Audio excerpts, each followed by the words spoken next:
the two brothers' alphabetical journey through our DVD collection that the jury is still out if we get to go free. Ooh. I'm Josh. I'm Noah. And today we're talking about 12 Angry Men. 1957, so you were wrong, not our earliest film. What's our earliest film? Well, that would be Fantasia or Lady and the Tramp. You fell into the black and white is older if trap. It's black and white, it's older. Yeah, Look at you, Schindler's List. That was so long ago, but Okay, fair enough. Directed by Sidney Lumet. He's done Before the Devil Knows You're Dead, Dog Day Afternoon, and Serpico. Serpico. Went more into the crime side than the justice side on these things. Crime pays in Hollywood. Written by Reginald Rose, who did more TV stuff, but Studio One, The Defenders, and Somebody Killed Her Husband. But very much, there was a reason he was picked. He's very good. Somebody. Well, and also this was I think a TV movie script first, and then they adapted it as like, actually this could be a really good film. I was surprised it wasn't a play adapted. That's what I looked at. It was like, oh, this should be a play. It's like, nope, this is a TV script. Mm-hmm. Okay. Henry Fonda plays juror number 8. Mm-hmm. He's known for On Golden Pond, The Grapes of Wrath, and The Wrong Man. Mm-hmm.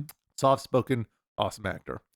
Lee J. Cobb plays juror number 3. He's known for On the Waterfront, Exodus, and Our Man Flint. Yep. And for some reason, they chose Martin Balsam for juror number 1. He's in All the President's Men, Psycho, 1,000 Clowns. Yeah, I mean, there's a lot of names. I mean, what's nice about it is like everyone kind of gets a good chunk of time. Yep. So no, and it's like I was gonna say, it is because I've nicknamed all the jurors as we go through, but it is that kind of interesting thing. It's like no one has a name. I mean, we learned at the end, but yeah. But even then, we don't know their full names. No. So, yeah.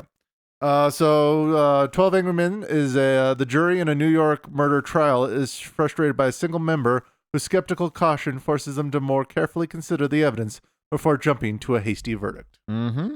Yeah, and this is basically the film you should watch if you're ever up for jury duty. Of understanding, hey, reasonable doubt should be anything, and you know what? Take your time on these things. No, and I wish they would show this before any jury, but it's like I really think like this should be required viewing for like a high school civics class. Yeah. I think it also should be thrown into like some psychology classes, like just on personal and bias. And what's interesting, I think in Japan, this is used as a foreign language role play, I guess, because it's like you've got 12 different interactions with different people. Like, this is the rude one, this is the friendly one, this one's the shy one. Yeah. So it was a great way of saying, this is how people can interact in English. This is how you can, emulate it, kind of thing. Yeah, and how language and personalities clash. Yes. So no, I think it's a classic for a very good reason, and we've talked about that. It has been remade a few times with.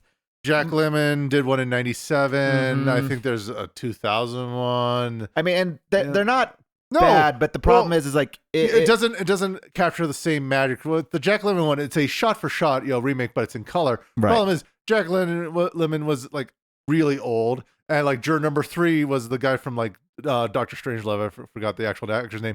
He was also really old, so you got really old people versus this one where you got a spectrum of what's supposed to be ages and ethnicities and backgrounds as best you could in the 1950s, but right, and I think there is something to be said about doing it in black and white. Yes, that you can get these kind of darker shadows, and like a play like esque. Yeah, it's a bottle film. Yeah, and to that fact of we open the movie of like the courthouse and its lobby. You see people walking around.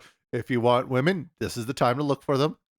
Well, and I was also gonna say is like it's obviously being based off of the New York courthouse because I was like looking at that hallway. I was like, I've seen this hallway in Law and Order all the time with the green marble. It's like I know that's green marble. Yes, but this is the only time that you're outside the jury room / bathroom. Yeah, but no, it's like you do get the judge's instructions saying like, hey, you've listened to this case, reasonable doubt. Just to let you know, this is a death sentence case. And what I love about this judge is it kind of sets the tone of how everyone is against this kid because the judge is bored and telling it. You can see like, this is just another trial.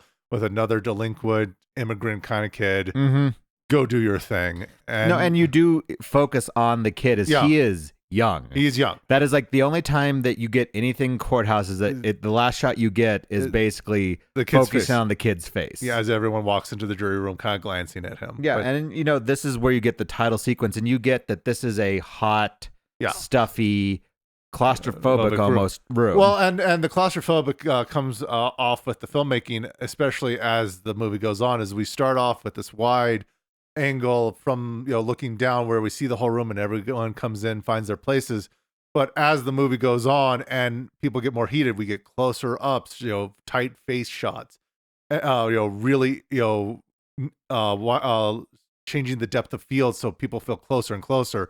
They purposely made this more claustrophobic as time went on. Yeah, and the intro is very much it is setting up. Yeah, the stage. They locked the door. Oh, I didn't realize they locked the door. You're getting like little banters between strangers who have been probably with each other for a day or so, maybe a week, maybe a week for the trial. But you get the form and game ballots ready. The juror numbers like no, let's all sit in our places. But you also realize that the jury foreman is a light touch. He's very much like, well, whatever you guys want to do. What I find amusing is he's the foreman. He's supposed to be the leader. He never dictates anything. No, he's very much like, well, whatever you guys want to do. So everyone okay with that? We're going to do this vote. He when he changes his vote, he never gives a reason. He is a blank slate. Right, which is okay. Which is fine, because like I said, we get a variation. Juror number 2, as I call Juror Piglet. Because I said the wormy guy, but he is the voice of Piglet. From But yeah, he's like this is so fascinating, and you're starting to get a little bit of the personality, the taste of everyone. But in essence, the movie jumps off with like, let's take a vote. Yeah, the initial vote is 11-1. 11-1, and now it's like, okay, there's always one.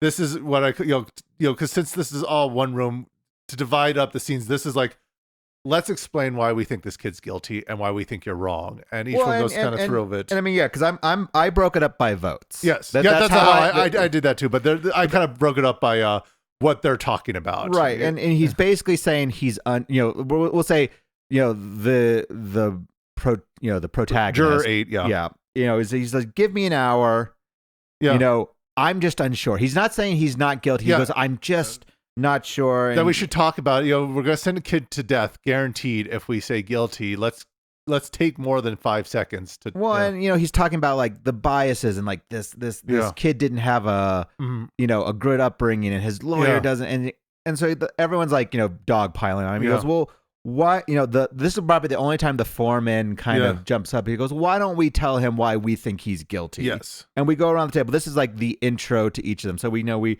start with, Juror Piglet, the wormy guy I gave him. He goes, well, he just thinks he's guilty. Yeah. He doesn't give anything more than like, well, I just think he's guilty. Yeah. You get the tough. Juror number 3, the tough guy. The guy who's, I mean, and he does start off strong. He's like, there's facts. Yeah. There are witnesses. There's an old man who saw him, and there's a woman who saw. There's a woman who saw him. There's the knife. There's the all these things. Lack of an alibi.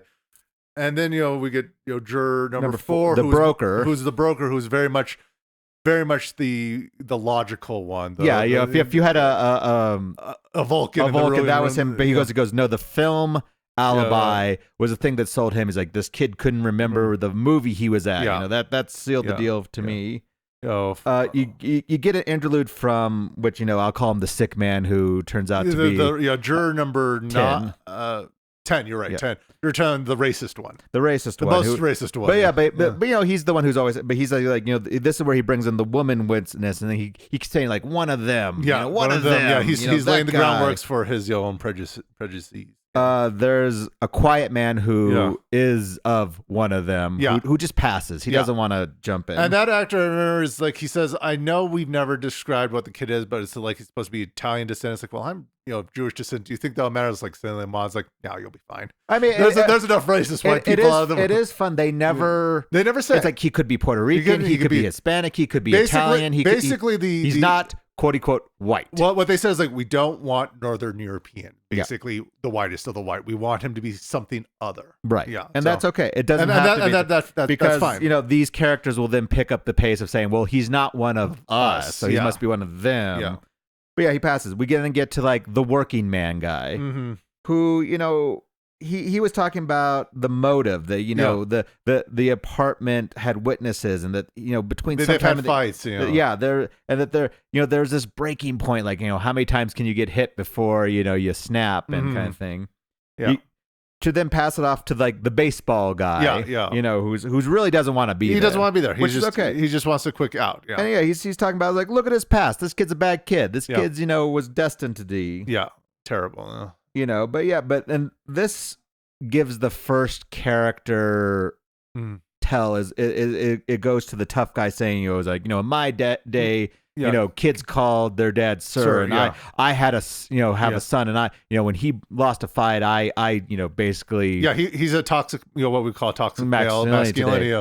But he doesn't have a good relationship with his son because and he brought that into this. So that's the first tell. Yeah, that's the first tell. Your first tell, but and the broker comes in talking about these people live in slums and they're garbage, and that's the first time the quiet man says like, hey, I grew up in a slum, and everyone's quick to say, oh, but not you. No, we don't mean you. We mean this kid. You're one of the good ones. So I mean, but you are getting these character everyone is almost a caricature, but it's good to have because they're all going to and just to round it out, there's an older, this is where the it breaks down of why everyone thinks he's guilty, because everyone keeps interrupting, but then we get juror 9 as the old man, juror 11 as the advertiser, or no, as the immigrant, the watchmaker immigrant, and then juror number 12 is the advertiser, or the salesman kind of thing. And so, I mean, everyone kind of gives their piece to kind of say, like, why they think he's guilty. And you get to the first, I guess, clincher, which is the knife. Yeah, so this is how I break it off. So the first argument is the knife was a very unique knife. And it's like, no one's ever seen it. It's this kid's knife. And now it's dead. Now he's dead. And juror number 8, through arguing, brings out his own switchblade knife, which is identical. And he said he went through the neighborhood and found it in a pawn shop. Yeah, real easy. Now, this would cause a mistrial. Yeah. So this is like you shouldn't do this. You shouldn't do your own investigation. But you know what? It's his own reasonable doubt. It's like, I found a knife. Yeah. I mean, it's not unreasonable. It's great drama. Yes, it is. It's like to have the knife already in the table to stab another one and be like, boom. Yeah. No, it makes for great cinema. But it is that first step of, I have reasonable doubt. And, this is, I think, when you start to get, people going, wait a second. Yeah. Okay, so they call. So they say it's like, you're not going to convince us and you're just wasting our time. He's like, we'll call a secret vote. And if it goes 11-1 again, I'll roll over. But he has it's a swing for the fences. Like, listen, I have just put my biggest card down. Like, I've got big doubts. Yeah. And they do the secret vote, and someone changes it. Yes. And everyone flips out. Yeah. Now, a little bit of filmmaking of trying to make sure that guilty showed up where it did. You could see kind of hands putting it in the right place, but I'm still fine with that. Well, and I'm also glad that it's not the last one. No, because they love to do that now. That's the last one, but the last one is the foreman's vote because he kept that at the bottom. So I do appreciate that too. So it's the old man, and they don't know, and they keep. Well, and the tough guy always gets angry. Yes, and he's accusing you changed it, and you changed it. But the old man says, like, I changed it. Yeah, and I think this shows to the character of juror number 9 here is like, I don't know if the kid's guilty. He might be, but this man has just asked for us to talk. Yeah, and you know what? That takes courage and conviction, and I'm willing to give it to him. Yeah.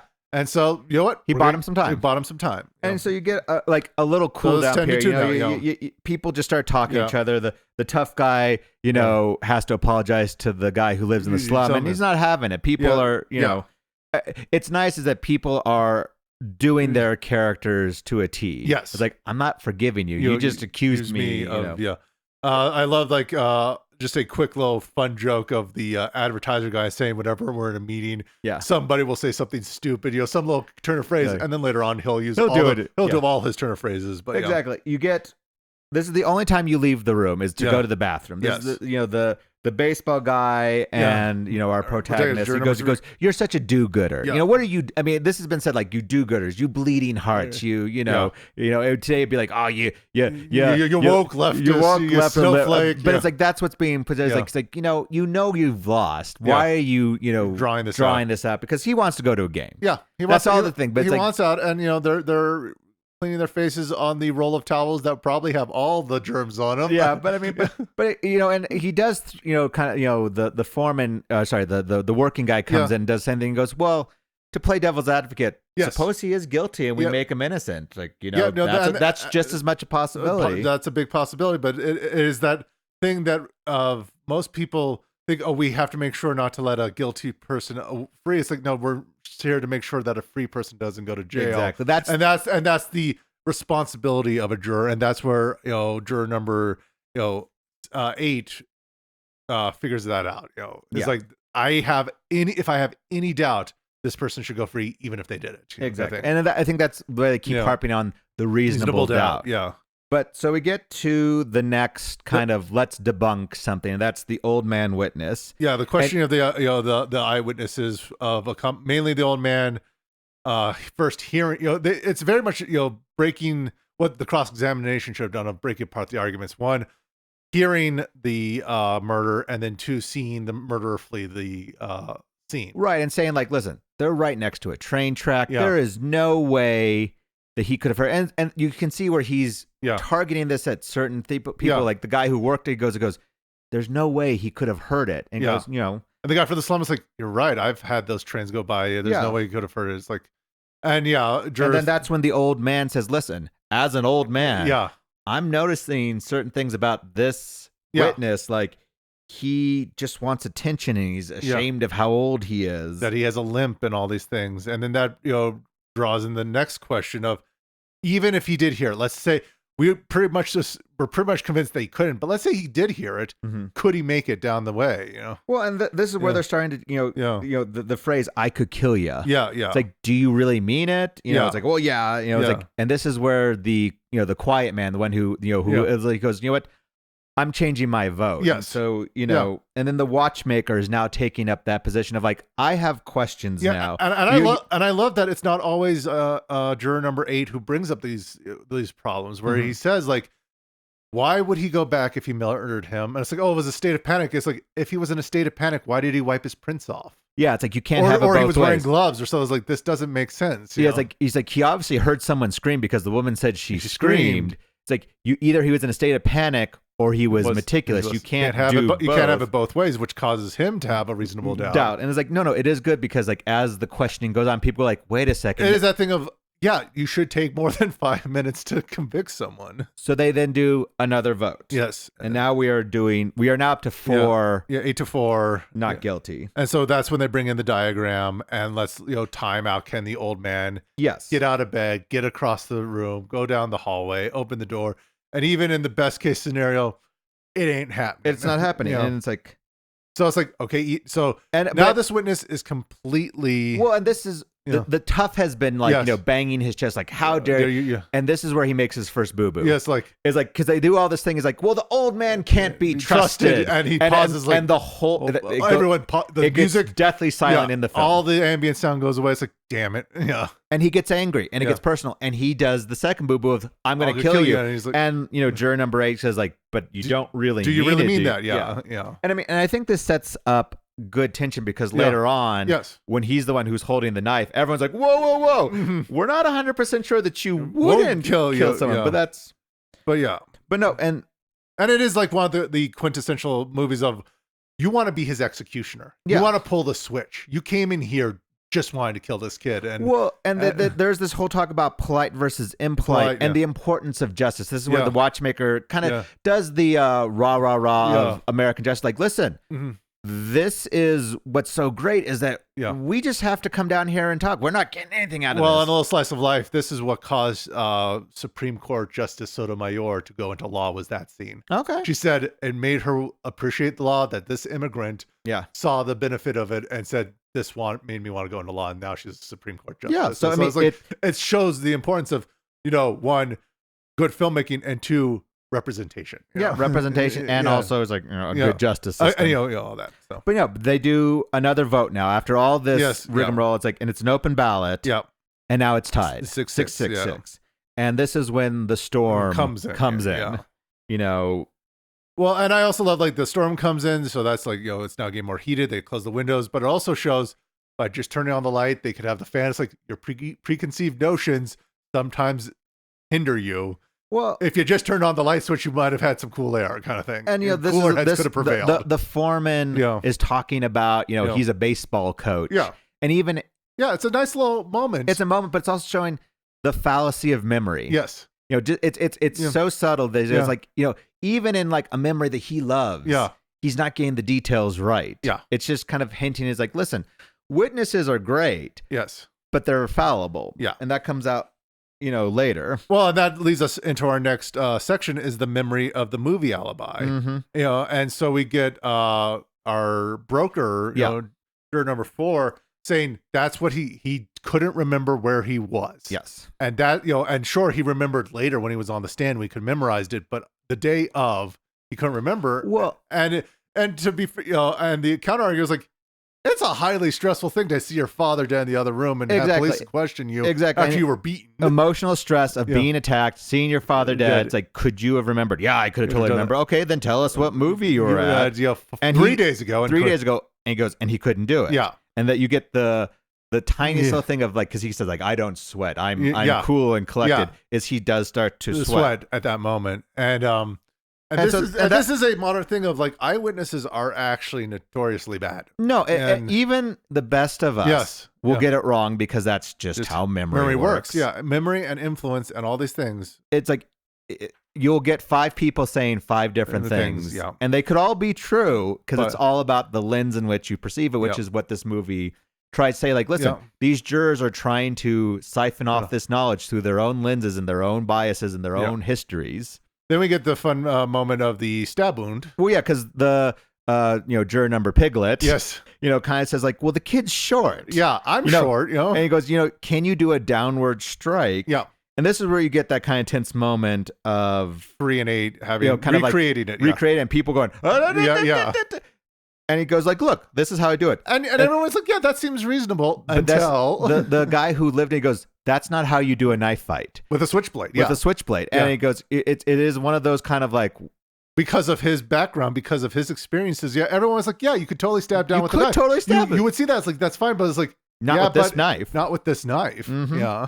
No, and so it's like, he throws out there, and the baseball guy says not guilty, and this gets a lot of ire. Like, why are you changing it? Well, because I want to. He goes, no. Yeah, this is where the watchmaker goes, like, no, that's not how this game is played. Yeah, don't just do it because you want to get out of here. Yeah. That's not.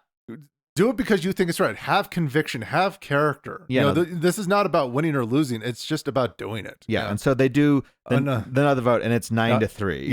Yeah, in favor of acquittal. And this is where we get, I'd say, the most artistic the racist tirade is he's going, these people, and people are getting up and turning their backs on it, which is it's like, this is what you're supposed to do with a bigot, and it hits a little too close to home in a post Trump world of listen to me, and the less you listen to him, the more deflated he gets. And then I love like the broker who is like cool and collected, like, I have listened to you, now you will never talk again. And he goes into timeout. He goes into the little table. He goes into little table. It's like, because I mean, you I'm sure as a viewer, you've been kind of doing us and them anyway. With like, oh, these are the people who are rah-rah injustice. And the broker's a bad man because he has, but he's the one who goes, I've listened to your logic and it's not sound. Yeah. Shut up. Yeah. And so this is basically from one of my favorite comedians, Adam Hills from Australia, when he was told a racist comment, he just yelled at the person, just go away. And just went and ran away, kind of thing. Well, and the broker tries one more time. Yes. And he says, listen, I still have 2 pieces that I'm hung up on. Yes. The evidence of the woman. Yes. The eyewitness who saw it happen. Yeah. She went to bed at 11 p.m. and then at midnight she saw the killing through the train, through the windows. You could see a killer from across the L train through these dirty windows and all these bushes. Sorry, I had to do my other. My cousin Vinny. Yes. And that he saw the guy stab over his head, which we've already established is not how you would do kill it with the switchblade. Yeah. But Which does get one person to flip his vote again. But exactly. But the old man notices something when the broker takes his, which is a little Deus Ex Machina, but I appreciate. But it works. But he goes, why are you rubbing your nose? And kind of like this, like, what are you getting at? It's like, well, why are you rubbing your nose? Like, because I'm wearing glasses. And here's the thing: when I first saw this as a kid, I went, oh, that's interesting. Now that I've been wearing glasses for decades plus, every time I rub those marks or see them in the window, I think of this scene. No, and it is true. Yeah. If you wear glasses, you do have marks on your eyes that do not go away, and they do overnight. And you do rub them out of your soreness or thing. And that's if you see them, you know exactly what they are. They do not come from anything else. No, nothing else. And it's like, do you? If to a glasses wearer, who this guy's like, do you wear your glasses to bed? He goes, no, obviously I don't go to bed. No one does. If you were woken up in the moment, do you just grab your glasses? And he goes, no, you don't have enough time. This is where the broker changes. He goes, based on logic, because we are now. This is on the facts that I know. He goes, yeah, there's no way she could have seen. Yeah, now to be fair, the juror number 3 is right. It's like we don't know if she's farsighted or nearsighted. We don't know if they're reading glasses. True. We don't know, but it's like it does beg the question because we weren't given the information. We do have to take that into account. Like, could she have seen perfectly? And it's like, because going back to the My Cousin Vinny, which is also a great law film of if you wear glasses and you're the witness who has the far. Oh wait, it's like, should I trust your? Did you just see figures moving? Yeah, versus I'm not saying you didn't see the killing. Did you see this person? Yeah, and that's what she's doing. And I love that everyone's like, "How did you? Well, why didn't the defense attorney bring this up?" It's like there are 11 of us who didn't even think of it. It's until this guy just saw something. And then the broker goes, "No, I did see those marks." No, and everyone's like, "Yeah, actually, you're right." Now that you mention it, yeah. And so now we get to I guess the conclusion is the tough guy has been backed into the corner. Yeah, it's 11-1. It's 11-1. Yeah. It's like, give us your arguments. Yeah. And he boils over. Yeah. This is where he's like trying to, you know. He brings back up every argument that's already been kind of debunked. It's like, what about that? What about that? These kids these days, they just you gotta put them away. This is where, the photo of his son, and he gets so angry that he rips it up. And in that moment, he realizes his own prejudices. His own anger. I mean, and he's heartbroken because he has torn up maybe the only photo of his son he'll ever have. Yeah. Because, we're in a world where that could be your only, and he is just like his anger and his hurt over what his relationship with his son has destroyed something. He realizes that his anger, what he was actually arguing about. Yeah. And you get the not guilty moment. Yes. And this is where it's like, I think it's over. There's no fanfare.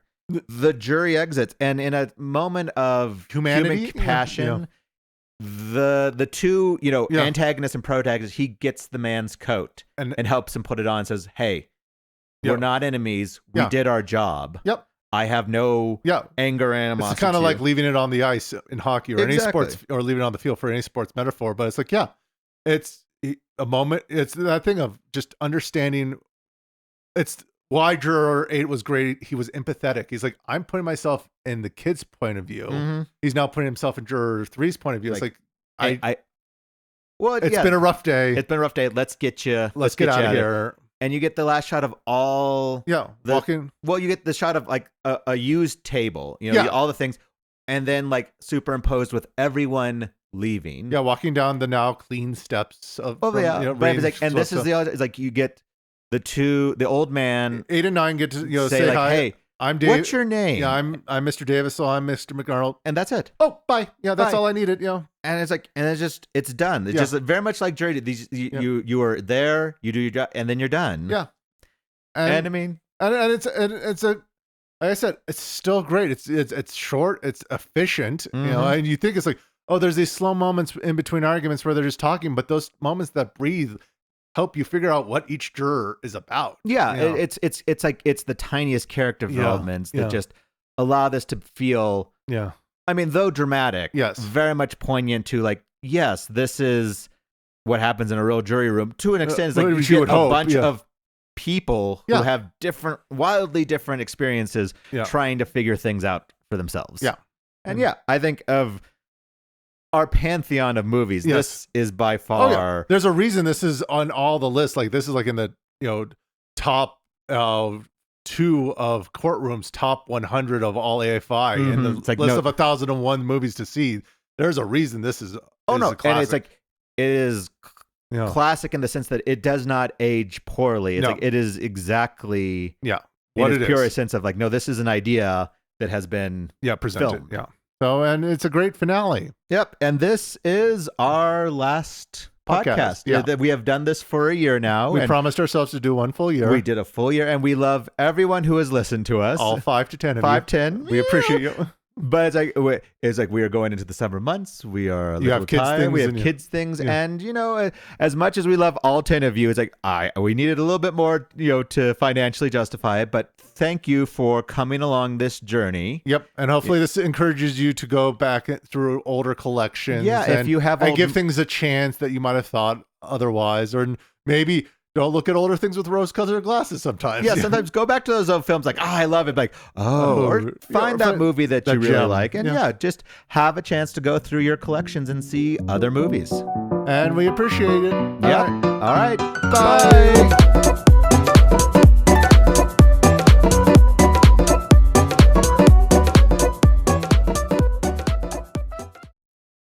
Hello, my darling. Yeah, no, you're fine. I just did a level check.